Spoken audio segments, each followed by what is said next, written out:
Hello साथियों, नमस्कार। कैसे हैं आप सब? मैं अतुल तिवारी आप सभी का एग्जामपुर परिवार में स्वागत करता हूं। कैसे हैं आप लोग? तो चलिए मैं आज आप लोगों के लिए लेकर आया हूं बच्चों कुछ एक स्पेशल सेशन जो एग्जामपुर परिवार ने शुरू किया है आप लोगों के लिए, जिसमें हम जानेंगे एक महत्वपूर्ण ट्रिक्स, जिसमें कि अलग अलग जो संगठन है इनमें कौन कौन से देश इसके पार्ट हैं या इनके एक सदस्य हैं, जिनमें से अगर हम बात कर लेते हैं तो आज जो हमारा पहला संगठन है जिसपे हम बात करेंगे, चर्चा करेंगे, सार्क। ठीक है, सार्क की बात करें बच्चों की, सार्क जो संगठन है इनमें से कौन से देश हैं इसके सदस्य हैं, उनको कैसे आप आसानी से याद कर लेंगे, इनके बारे में आज हम लोग जानेंगे। तो देखिए, जो ये ट्रिक है इन देशों को याद रखने की, क्योंकि बहुत सारे बच्चे ऐसे होते हैं जिनको पता ही नहीं चलता कि कैसे इन देशों को याद रखें, ये जो कंट्रीज हैं इनको कैसे इजीली आप मेमोराइज करें। तो बहुत ही आसान तरीका है आप लोगों के लिए जो मैं लेकर आया हूं। बच्चों देखो, आप लोगों के सामने यहाँ पर 8 अल्फाबेट्स लिखे गए हैं जो किस फॉर्म में है, एसबीआई और पीएनबी एंड मा। ठीक है, एसबीआई, पीएनबी एंड मा की बात करें, ये 8 अल्फाबेट्स यहाँ पे आपके सामने लिखे गए हैं। और बच्चों ये 8 देशों के नाम है जो किसके सदस्य हैं, सार्क के कंट्री। सार्क अगर ग्रुप की बात कर लेते, सार्क ऑर्गेनाइजेशन की बात करें, इनके मेंबर कंट्रीज के ये नाम है। ठीक है, तो अगर आपसे जब भी बात करी जाएगी सार्क के सदस्य देशों की, तो आपको क्या याद रखना है, एसबीआई, पीएनबी, मा। क्या याद रखेंगे, एसबीआई, पीएनबी, मा। तो याद रखेंगे टोटल जो सार्क के सदस्य देश हैं, ये टोटल कितने सदस्य देश हैं, 8 देश हैं।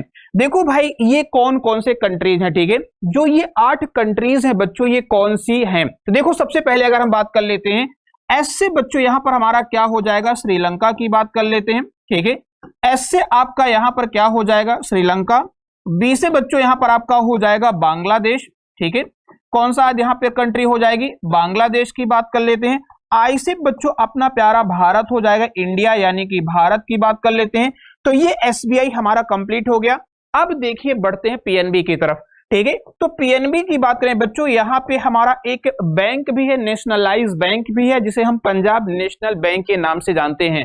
तो पीएनबी की बात कर लेते, तो पी से देखो यहां पर क्या हो जाएगा, पाकिस्तान। क्या होगा भाई, पाकिस्तान की बात कर लेते हैं। एन से बच्चों यहां पे नेपाल हो जाएगा। और बी की बात कर लेते हैं, तो बी से यहां पर क्या हो जाएगा, भूटान हो जाएगा। ठीक है, तो ये हमारा एसबीआई हो गया, यानी कि स्टेट बैंक ऑफ इंडिया से हमारा पता चल गया कि कौन कौन से देश हैं, श्रीलंका, बांग्लादेश, भारत। पीएनबी से हमें पता चल गया पाकिस्तान, नेपाल और भूटान की बात करें। और मा से बच्चों यहां पर क्या हो जाएगा, तो मालदीव हो जाएगा। ठीक है, एम से क्या हो जाएगा, मालदीव। और अगर बात करें ए से अफगानिस्तान, कौन सा देश हो जाएगा, अफगानिस्तान की बात कर लेते हैं। तो ये टोटल 8 जो देश हैं, ये सभी किसके सदस्य हैं, सार्क के मेंबर कंट्रीज हैं। ठीक है, तो ये जो ट्रिक है आप लोगों के सामने बहुत ही इजी है, बहुत आसान है, जो आप लोगों के आने वाले भविष्य में जब भी आपसे इन ग्रुप के बारे में, सदस्य देशों के बारे में पूछा जाएगा, आप आसानी से आंसर कर पाएंगे। ठीक है, तो सिर्फ आपको कितना याद रखना है, एसबीआई, पीएनबी, मा याद रखना है, ये सार्क के सदस्य देश का नाम है। ठीक है, बाकी ये मेंबर कंट्रीज है जो आपके सामने लिखी गई, इनके सभी के ये नाम है।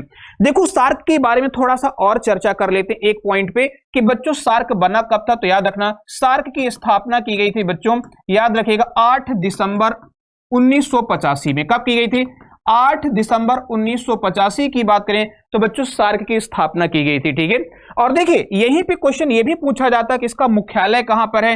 तो इसके हेडक्वार्टर की बात कर लेते हैं। मुख्यालय की बात करें तो काठमांडू, नेपाल में। कहां पर है भाई, काठमांडू की बात करें बच्चों तो काठमांडू नेपाल में किसका हेडक्वार्टर है, नेपाल का हेडक्वार्टर है। ठीक है, और इसमें अंतिम सदस्य देश की बात कर लेते हैं, या फिर लेटेस्ट मेंबर कंट्री की बात कर लेते हैं कि जो अभी नवीनतम सदस्य देश बना है वो कौन सा है, तो अफगानिस्तान है। ध्यान रखना, ये क्वेश्चन आ जाते हैं आपके एग्जाम में कि बताइए जो लेटेस्ट मेंबर कंट्री है सार्क में कौन सा जुड़ा है, तो आपका आंसर क्या होगा, अफगानिस्तान। अफगानिस्तान किस ईयर में जुड़ा है, तो बच्चों याद रखेंगे 2007 में सार्क का जो नवीनतम देश यानी कि न्यूएस्ट मेंबर कंट्री की बात कर लेते हैं, वो कौन था, तो अफगानिस्तान है। कौन है, अफगानिस्तान है। ध्यान रखिएगा। ठीक है, तो ये तमाम सारी जो जानकारियां हैं बच्चों, ये किससे संबंधित है, तो सार्क की बात कर लेते हैं, या फिर इसी को हिंदी में हम लोग बोलते हैं दक्षेस। क्या बोलते हैं, इसी को एक और नाम से भी जानते हैं बच्चों, दक्षेस के नाम से भी जाना जाता है। ठीक है, तो सार्क बोलिए, दक्षेस बोलिए, या फिर दक्षिण एशियाई क्षेत्रीय सहयोग संगठन की बात कर लेते हैं, यानी कि south Asian association of regional cooperation की बात करें, ये पूरा नाम किसका है? सार्क का है।